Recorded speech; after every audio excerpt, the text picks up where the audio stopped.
Hello friends, स्वागत है आप सभी का हमारे YouTube channel study for JPSC में। आज JPSC mains answer writing programme का आज का हमारा जो टॉपिक है वो है जलवायु परिवर्तन, और ये टॉपिक आपका पेपर 6 से संबंधित है। पेपर 6 में पर्यावरण एक टॉपिक है, तो पर्यावरण के अंतर्गत जलवायु परिवर्तन इस टॉपिक को आज हम लोग देखेंगे। ठीक है, यहाँ पर हम लोग इस टॉपिक को समझने का प्रयास करेंगे, ज़्यादा से ज़्यादा समझने का प्रयास करेंगे। और इससे क्या होगा कि कोई भी आपको इससे संबंधित सवाल आएगा तो फिर आप उसको लिख सकते हैं। ठीक है, देखिए सवाल लिखना कोई बड़ी बात नहीं है, अगर आपको कंसेप्ट क्लियर हो, आप सही तरीके से चीज़ों को समझ लेते हैं तो फिर आप लिख सकते हैं आसानी से। लेकिन वहीं पर अगर आपको उसके बारे में कुछ पता ही नहीं है, आप कंसेप्ट क्लियर नहीं है, तो फिर आप चीज़ों को नहीं लिख सकते हैं। ठीक है, तो आइए समझते हैं इस टॉपिक को सबसे पहले। ठीक है, सबसे पहले जलवायु परिवर्तन अगर आपको समझना है तो सबसे पहले जलवायु के बारे में आपको जानना होगा कि जलवायु क्या होता है। तो यहाँ पर देखिए क्या लिखा है, किसी स्थान के लंबे समय की मौसमी घटनाओं का औसत है जलवायु। यानी कि जलवायु क्या है, लंबे समय, यहाँ पर ये याद रखिएगा, और मौसमी घटनाओं का औसत। यानी कि मौसमी घटनाओं कहने का मतलब है कि कहीं का मान लीजिए तापमान है, वहाँ की वर्षा का जो पैटर्न है, तापमान का पैटर्न है, या फिर वहाँ जो पवन है उनका पैटर्न है, तो वो एक लंबे समय तक किसी खास क्षेत्र का तापमान कितना रहता है, वहाँ वर्षा की मात्रा कितनी होती है, वहाँ कौन सी पवनें चलती हैं, तो ये सब क्या है, ये सब एक जलवायु होती है। इन सब चीज़ों का औसत निकालेंगे किसी खास क्षेत्र में तो उसको हम जलवायु कहते हैं। और ये क्या है, लंबे समय की एक परिघटना होती है। जबकि जब क्या होता है, और इसलिए क्या होता है कि जलवायु में जो परिवर्तन होता है वो लंबे काल में होता है, जबकि मौसम में जो परिवर्तन होता है वो दिन प्रतिदिन या फिर महीना में ये मौसम में परिवर्तन होता है, लेकिन जलवायु का परिवर्तन एक लंबे काल में होता है। अगर यहाँ पर हम बात करें जलवायु के बारे में, तो जलवायु क्या स्थैतिक नहीं है। यहाँ पर लिखा हुआ है कि जलवायु स्थैतिक नहीं है, यानी कि जलवायु में परिवर्तन होते रहा है और होता ही है। प्राकृतिक रूप से जलवायु में परिवर्तन होते रहता है, लेकिन वर्तमान समय में जलवायु परिवर्तन क्यों एक पर्यावरणीय मुद्दा बन गया है और क्यों इस पर इतना अधिक ध्यान दिया जा रहा है, क्योंकि जैसा कि हम जानते हैं जो जलवायु है, ठीक है, ये प्राकृतिक कारकों के कारण जब जलवायु में परिवर्तन होता है तो वो एक लंबे काल के बाद होता है। जैसे सौर विकिरण के कारण, ज्वालामुखी के कारण एवं महाद्वीपीय विस्थापन के कारण, इन सब से जलवायु में प्राकृतिक रूप से परिवर्तन होता है। और ये चिंता का विषय नहीं है। प्राकृतिक रूप में जलवायु अगर परिवर्तन होता है एक लंबे काल से, तो ये चिंता का विषय नहीं है। वर्तमान में अगर जलवायु परिवर्तन एक पर्यावरणीय मुद्दा बनकर उभरा है तो उसका कारण है मानवीय कारण से होने वाले जलवायु परिवर्तन। मानवीय गतिविधियों के कारण जलवायु में क्या है, अल्पकाल में परिवर्तन हो रहा है। अल्पकाल में, कम समय में ही जलवायु को परिवर्तित किया जा रहा है मानवीय गतिविधियों द्वारा, और इस कारण से जो है पर्यावरणीय समस्या बनकर उभरा है जलवायु परिवर्तन। मुख्य रूप से अगर हम लोग देखें तो जलवायु परिवर्तन की समस्या मुख्य रूप से औद्योगिक क्रांति के बाद की समस्या है, क्योंकि औद्योगिक क्रांति या फिर इंडस्ट्रियल रिवॉल्यूशन के बाद ही क्या है, जीवाश्म ईंधनों का प्रयोग मानव द्वारा जो है ज़्यादा से ज़्यादा किया जाने लगा। औद्योगिक क्रांति के बाद ही क्या है, जो भौतिक सुख सुविधाओं में वृद्धि के कारण संसाधनों का अत्यधिक दोहन होने लगा। तो इस कारण से जो है जलवायु परिवर्तन आज एक बड़ी समस्या बन गई है, और ये एक क्या है, चिंता का कारण है। मानव द्वारा विज्ञान एवं तकनीकी के प्रयोग से वायुमंडलीय प्रक्रमों में तीव्र गति से परिवर्तन किया जा रहा है, जो कि एक चिंता का विषय बन गया है। और इस कारण से जलवायु में जो परिवर्तन हो रहा है उसके कारण ही हम विभिन्न प्रकार के क्या है, प्राकृतिक आपदाओं का प्रभाव देख रहे हैं। विभिन्न प्रकार के जो प्राकृतिक आपदाएं हैं वो आज क्या फ्रिक्वेंटली निरंतर आ रहे हैं। उसका कारण है मानवीय गतिविधियों के द्वारा।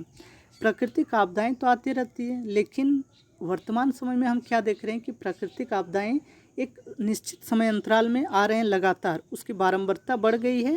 तो उसका कारण है मानव के द्वारा जो कार्य किया जा रहा है, जो विकास कार्य है, वो विकास कार्यों के दौरान जो संसाधनों का दोहन किया जा रहा है, उसके कारण जलवायु में परिवर्तन हो रहा है, और वो हमें प्राकृतिक आपदाओं के रूप में उसका प्रभाव दिख रहा है। ठीक है, तो आइए चलिए देखते हैं सबसे पहले यहाँ पर कुछ परिभाषा जलवायु परिवर्तन के बारे में।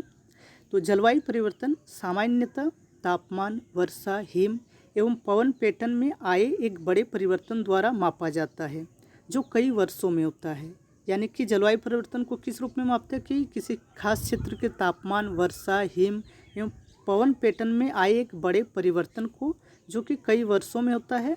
लेकिन वर्तमान में क्या है कि मनुष्य द्वारा जीवाश्म ईंधनों को बड़ी मात्रा में जलाए जाने एवं निर्वनीकरण आदि से जलवायु परिवर्तन हो रहा है। ठीक है, वर्तमान में जो जलवायु का परिवर्तन हो रहा है वो जीवाश्म ईंधनों के अत्यधिक दोहन या जीवाश्म ईंधनों का बड़ी मात्रा में जलाए जाने से और निर्वनीकरण के कारण जलवायु परिवर्तन हो रहा है। तो किस प्रकार से मानवीय गतिविधियां जलवायु परिवर्तन में योगदान दे रही हैं, इसको अब हम लोग समझेंगे।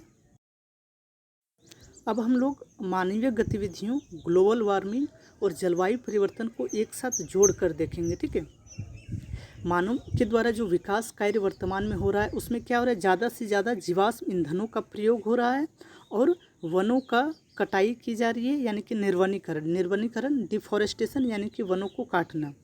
तो इसके कारण किस प्रकार से प्रभाव उत्पन्न हो रहा है, जैसे जीवाश्म ईंधन में मान लीजिए कोयला है, पेट्रोलियम है या फिर प्राकृतिक गैस है, तो इन सब के उपयोग से या फिर इन सब का अत्यधिक मात्रा में उपयोग से क्या हो रहा है, पर्यावरण में, वातावरण में ग्रीन हाउस गैसों का मतलब ज़्यादा संकेंद्रण बढ़ रहा है। पर्यावरण में ग्रीन हाउस गैसों में कार्बन डाइऑक्साइड, मीथेन एवं अन्य जो ग्रीन हाउस गैस है उसका प्रभाव बढ़ने से ग्रीन हाउस इफेक्ट पैदा हो रहा है। ठीक है, और ग्रीन हाउस इफेक्ट या फिर हरित गृह प्रभाव के कारण ग्लोबल वार्मिंग हो रहा है। ग्लोबल वार्मिंग यानी कि मुख्य रूप से ग्लोबल वार्मिंग का मतलब क्या है, पृथ्वी के तापमान में वृद्धि होना, और ये क्लाइमेट चेंज को बढ़ावा दे रहा है या जलवायु में परिवर्तन को प्रेरित कर रहा है। किस प्रकार से इसको समझते हैं, देखिए ग्रीन हाउस इफेक्ट के बारे में आप लोग पढ़े होंगे। ठीक है, ग्रीन हाउस इफेक्ट क्या होता है कि जैसे सूर्य विकिरण पृथ्वी पर आ रही है। ठीक है, ये मान लीजिए पृथ्वी, यहाँ पर सूर्य विकिरण आ रही है, तो पृथ्वी के द्वारा क्या होता है कि पृथ्वी के द्वारा जितना भी सूर्य विकिरण प्राप्त किया जाता है ऊर्जा, उसको फिर वापस अंतरिक्ष में भेज दिया जाता है। ठीक है, और इसलिए क्या होता है, पृथ्वी का तापमान जो है, एक निश्चित तापमान जो है वो निश्चित बना रहता है।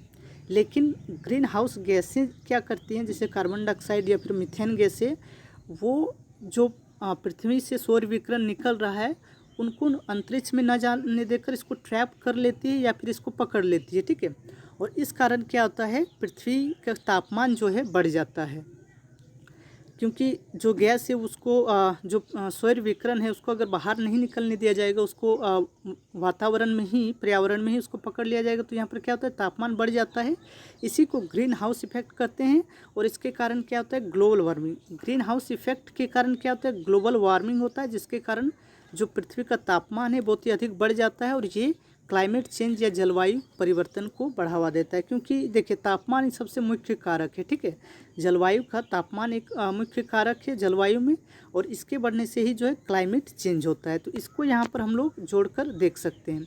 साथ ही साथ निर्वनीकरण के कारण क्या हो रहा है कि जैसे हम लोग जानते हैं जो वन या जंगल है, ठीक है, वन या जंगल जो है वो क्या करते हैं, कार्बन डाइऑक्साइड को अवशोषित करते हैं। ये कार्बन डाइऑक्साइड को अवशोषित करते हैं, लेकिन अगर हम वनों की कटाई करेंगे, निर्वनीकरण होगा, तो फिर क्या होगा, कार्बन डाइऑक्साइड जो है अवशोषण नहीं हो पाएगा, तो कार्बन डाइऑक्साइड की मात्रा बढ़ जाएगी वातावरण में, और ये फिर क्या होगा, ग्रीन हाउस इफेक्ट होगा, और इसके कारण ग्लोबल वार्मिंग की समस्या उत्पन्न होगी। ठीक है, तो इस चीज़ों को यहाँ पर इसको समझ लेना है। अगर आप इसको इस तरह से समझ लेते हैं तो आप फिर इसको आसानी से जो है लिख भी सकते हैं। ठीक है, अब हम लोग जलवायु परिवर्तन के प्रभावों को देखेंगे। ठीक है, जलवायु परिवर्तन के बारे में हमने समझ लिया, उसके मानवीय कारणों को हमने देख लिया। अब जलवायु परिवर्तन के प्रभाव को देखेंगे। और जलवायु परिवर्तन के प्रभाव में अगर देखें तो इसमें IPCC एक संगठन है जिसकी स्थापना यूनेप और WMO द्वारा, वर्ल्ड मेट्रोलॉजिकल ऑर्गेनाइजेशन द्वारा किया गया है। और इसका फुल फॉर्म क्या है, inter governmental panel on climate change.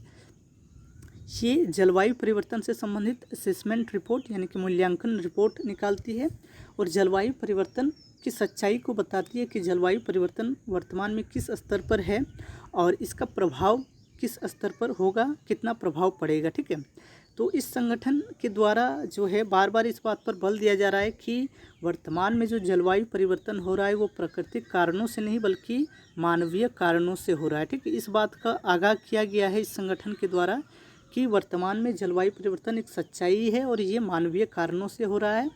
और इसलिए एक चिंता का विषय है। ठीक है, इसका न्यू जो रिपोर्ट है 5th असेसमेंट रिपोर्ट, इसको आप लोग अगर पढ़िएगा तो जलवायु परिवर्तन को पूरा आप समझ सकते हैं। और जलवायु परिवर्तन के संदर्भ में विभिन्न जो आंकड़े हैं उसको प्रदर्शित करता है, और जो अलग अलग राष्ट्र हैं उनको जलवायु परिवर्तन से संबंधित कार्रवाई करने के लिए प्रेरित करता है। तो आइए हम लोग प्रभाव के बारे में देखेंगे। तो प्रभाव के बारे में क्या है कि आईपीसीसी की रिपोर्ट में जो प्रभाव के बारे में बताया गया उसको यहाँ पर हम लोग इंक्लूड करेंगे, शामिल करेंगे, तो हमारी क्या है जो प्रश्न है उसकी विश्वसनीयता जो है ज़्यादा बढ़ जाएगी।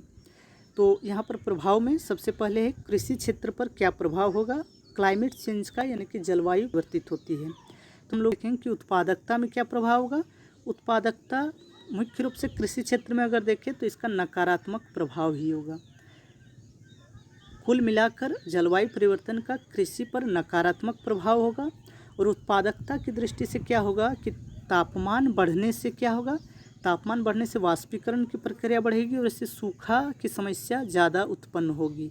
और सूखा बढ़ेगी तो फिर क्या है, फसलों की उत्पादकता भी कम होगी। तो सबसे पहले क्या है कि तापमान, ग्लोबल वार्मिंग, तापमान बढ़ने के कारण, जलवायु परिवर्तन के कारण सूखा की समस्या ज़्यादा उत्पन्न होगी और इसके कारण फसलों की जो पैदावार है या उत्पादकता है वो कम होगी। जलवायु परिवर्तन के कारण कृषि योग्य भूमि में भी कमी आएगी, क्योंकि जब मान लीजिए जलवायु परिवर्तन अत्यधिक बाढ़ की समस्या आती है, मान लीजिए, तो बाढ़ से जो ग्रस्त क्षेत्र होंगे वहाँ पर कृषि करना संभव नहीं है। उसी प्रकार सूखा या फिर मरुस्थलीकरण होता है, मरुस्थलों का निर्माण होता है, तो फिर वहाँ पर भी कृषि कार्य करना संभव नहीं होगा, यानी कि कृषि योग्य भूमि में कमी आएगी। इसके साथ साथ अप्रत्यक्ष रूप में भी कुछ प्रभाव होंगे, जैसे खरपतवारों की संख्या में वृद्धि होगी, रोग एवं कीट ज़्यादा फैलेंगे फसलों पर, तो इससे भी क्या होगा, उत्पादकता कम होगी। अब यहाँ पर देखिए भारत को शामिल करना ज़रूरी है। आप सवाल अगर लिख रहे हैं तो यहाँ पर भारत को ज़रूर शामिल कीजिए। भारत के संदर्भ में क्या देखें तो भारत के लिए क्यों ज़रूरी है कि 2/3 कृषि क्षेत्र भारत में क्या है, वर्षा पर निर्भर है। भारत की कृषि मुख्य रूप से क्या है, वर्षा पर निर्भर है।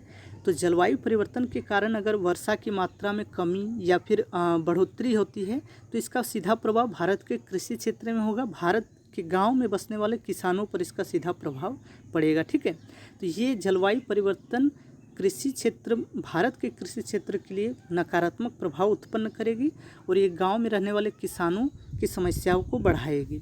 इसके साथ साथ जो हीट स्ट्रेस देखते हैं, यानी कि जो तापमान, जो चरम ताप की समस्याएं होती है, उसके कारण भी भारत में क्या है, फसलों को नुकसान होता है। तो ये भारत के संदर्भ में प्रभाव हो सकता है। और भी प्रभाव आप फसलों की पैदावार के बारे में आदि को लिख सकते हैं। इसके साथ साथ पारितंत्र एवं जैव विविधता के संदर्भ में प्रभाव पड़ेगा जलवायु परिवर्तन का, क्योंकि मुख्य रूप से तो पारितंत्र एवं जैव विविधता ही नष्ट होगी जलवायु परिवर्तन के कारण। इसके कारण आवासों का विखंडन होगा और पारितंत्र एवं जैव विविधता के तहत स्थलीय एवं जलीय दोनों प्रकार के पारितंत्र प्रभावित होंगे। और किस प्रकार, जैसे सबसे पहले स्थलीय मृदा अपरदन की समस्या अगर बढ़ेगी, वनों की कटाई होगी, तो वनों में रहने वाले जो जीव जंतु हैं या फिर विभिन्न प्रकार के जो जंगलों में वन है तो वो नष्ट होगा, तो फिर क्या है, जैव विविधता या पारितंत्र नष्ट होगा।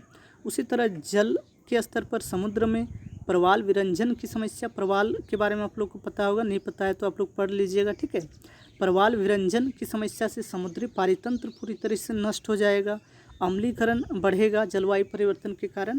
तो ये यहाँ पर दिखाना है कि स्थलीय एवं जलीय पारितंत्र पर जलवायु परिवर्तन का प्रभाव किस रूप में पड़ेगा। अगला है समुद्र जल स्तर में वृद्धि। तापमान में अगर वृद्धि होगी तो अवश्य रूप में ग्लेशियर जो हैं पिघलेंगे, जो हिम के चादर हैं वो पिघलेंगे और इसके कारण क्या होगा, समुद्री जल स्तर में वृद्धि होगा, जिसके कारण जो तटीय क्षेत्र हैं मुख्य रूप से वो जलमग्न हो जाएंगे। या फिर जो द्वीपीय देश है जैसे जापान हो गया या फिर मालदीव हो गया, सिंगापुर हो गया, तो ये जो द्वीपीय देश हैं, श्रीलंका हो गया, इन पर सबसे ज़्यादा अधिक प्रभाव जलवायु परिवर्तन का होगा। ये छोटे देश हैं और ये इन पर क्या है, प्रभाव अगर ज़्यादा होगा तो ये संभाल भी नहीं पाएंगे। तो ये प्रभाव ग्लेशियर के पिघलने से समुद्री जल स्तर में वृद्धि से होगा। तो जैसा कि हम जानते हैं विश्व की संख्या क्या है, तटीय क्षेत्रों में रहती है, तो इन पर सबसे ज़्यादा प्रभाव होगा। भारत के संदर्भ में भी अगर देखें तो भारत की 20% जनसंख्या जो लगभग है तटीय क्षेत्रों में रहती है और इसका प्रभाव हम अभी भी देखते हैं, जब चक्रवात या फिर जो बाढ़ की समस्या आती है तो तटीय क्षेत्र के लोगों को क्या जान माल की क्षति होती है। और इस रूप में भारत को अगर देखें तो भारत का क्या 3 जो हिस्सा है, भारत का 3 भाग वो समुद्र से घिरा हुआ है, ये भाग पूरी तरीके से। तो यहाँ पर क्या है, तटीय क्षेत्रों में जलवायु परिवर्तन की समस्या को देखा जा सकता है। और इसमें मुख्य रूप से जो गोवा, गुजरात या महाराष्ट्र के राष्ट्र हैं, ये जलवायु परिवर्तन की दृष्टि से काफ़ी संवेदनशील है और इस पर प्रभाव जो है अधिक पड़ने की संभावना है। जलवायु परिवर्तन के कारण जल तनाव एवं जल असुरक्षा की स्थिति उत्पन्न होगी। जैसा कि पहले हमने देखा क्या वाष्पीकरण की समस्या बढ़ेगी, तो जलीय क्षेत्र जो हैं वो क्या है, सूख जाएंगे। नदी जो हैं या फिर तालाब हैं वो सूखने लगेंगे, तो फिर क्या है, जल तनाव की स्थिति उत्पन्न होगी। इसके कारण क्या है, जलवायु परिवर्तन की सबसे बड़ी बात क्या है कि ये ऐसा नहीं है कि कहीं बाढ़ होगा तो बाढ़ ही होगा। इसका प्रभाव ये है कि कहीं पर बाढ़ होगा तो कहीं पर सूखा की स्थिति होगा। अभी भी हम लोग वर्तमान में भी देखते हैं कि कहीं पर क्या वर्षा हो रही है तो कहीं पर सूखा की स्थिति है। तो ये सबसे बड़ी समस्या है जलवायु परिवर्तन के साथ, कि अलग अलग जगह पर इसका अलग प्रभाव पड़ेगा और ये नकारात्मक रूप से पड़ेगा। ठीक है, जैसा कि हम कह रहे हैं कि ग्लेशियर जो है पिघलेंगे जलवायु परिवर्तन के कारण। तो अल्पकाल में क्या होगा, ग्लेशियर पिघलने से नदियों में जल की मात्रा बढ़ेगी, लेकिन दीर्घकाल में नदियाँ सूख जाएंगी, क्योंकि ग्लेशियर ही पिघल जाएंगे तो फिर उन लोगों को जो नदियाँ हैं उनको जल ही प्राप्त नहीं होगा। तो ये क्या करेगा, जल तनाव की स्थिति उत्पन्न करेगा और जल असुरक्षा की स्थिति को बढ़ावा देगा। और इसी कारण से कहा जाता है कि जलवायु परिवर्तन के कारण जब जल तनाव की स्थिति होगी तो जो अगला विश्व युद्ध होगा वो जल के कारण ही होगा। ठीक है, तो क्योंकि जल एक महत्वपूर्ण संसाधन है। इसके साथ स्वास्थ्य पर प्रभाव को यहाँ पर देख सकते हैं। स्वास्थ्य पर किस प्रकार का प्रभाव पड़ेगा जलवायु परिवर्तन के कारण, उसको यहाँ पर हम लोग देखेंगे। यहाँ पर देखिए जैसे इसको डायग्राम बनाकर दिखाया गया है, तो किस तरह से प्रभाव होगा। मान लीजिए जल एवं खाद्य सुरक्षा से संबंधित समस्याएं होगी। जैसा कि हमने देखा कि कृषि की पैदावार में कमी आएगी, उत्पादकता में, तो ये क्या है, खाद्य सुरक्षा को बढ़ावा देगा। और इसके कारण क्या है, कुपोषण की समस्या बढ़ेगी स्वास्थ्य के क्षेत्र में। जल संबंधी बीमारियों का प्रसार और अधिक होगा। चरम ताप की समस्याओं के कारण त्वचा कैंसर, नेत्र रोग एवं शोषण से संबंधित समस्याएं देख सकते हैं। वहीं पर्यावरण का निम्नीकरण होगा, यानी कि मान लीजिए सूखा की स्थिति है, बाढ़ की स्थिति है, तो ये क्या है, लोगों को माइग्रेशन के लिए, प्रवास के लिए प्रभावित करेगा या फिर विवश करेगा। रिपोर्ट के अनुसार जो पर्यावरण निम्नीकरण के कारण या फिर फोर्स जो माइग्रेशन बहुत अधिक हो रहा है वर्तमान में, और इससे क्या लोगों के मानसिक तनाव की स्थिति को भी जन्म देता है। तो ये स्वास्थ्य पर इसका प्रभाव है। ठीक है, इसके साथ साथ आप लोग और भी कुछ जो है प्रभाव को शामिल कर सकते हैं। यहाँ पर मैंने जो मेन टॉपिक जो मुद्दा है उसको यहाँ पर समझाने का कोशिश किया हूँ। और इसके साथ साथ यहाँ पर कुछ निष्कर्ष भी देख सकते हैं कि इस प्रकार जलवायु परिवर्तन वर्तमान में एक सच्चाई है और यह मानवीय गतिविधियों की देन है। वर्तमान समय में यह एक महत्वपूर्ण पर्यावरणीय समस्या बनकर उभरी है, जिसके कारण मानव का अस्तित्व ही संकट में है। ठीक है, हम लोग आए दिन जो है विभिन्न प्रकार के रिपोर्ट देखते हैं जो बताते हैं कि जलवायु परिवर्तन को अगर टैकल नहीं किया गया, इसको रोका नहीं गया, तो फिर ये क्या है, मानव के अस्तित्व को ही मिटा देगी। तो इस प्रकार से जो है इस सवाल को आप लोग लिख सकते थे। ये था टॉपिक। ठीक है, इसमें और भी चीज़ें इंक्लूड की जा सकती हैं। आप लोग इसको टॉपिक को और अच्छा से तैयार कर लीजिए, और मैंने जो सिनॉप्सिस बताया इसके आधार पर आप एक टॉपिक को तैयार कर लीजिए। ठीक है, इससे सवाल आ सकता है क्योंकि ये पर्यावरण से संबंधित टॉपिक है और आपका पेपर 6 में लिखा गया है इसके बारे में। ठीक है, तो चलिए, धन्यवाद आप सभी का वीडियो को देखने के लिए। आप लोग ज़रूर से ज़रूर लाइक कीजिए और कमेंट करके भी बताइए कि आपको वीडियो कैसा लगा। धन्यवाद।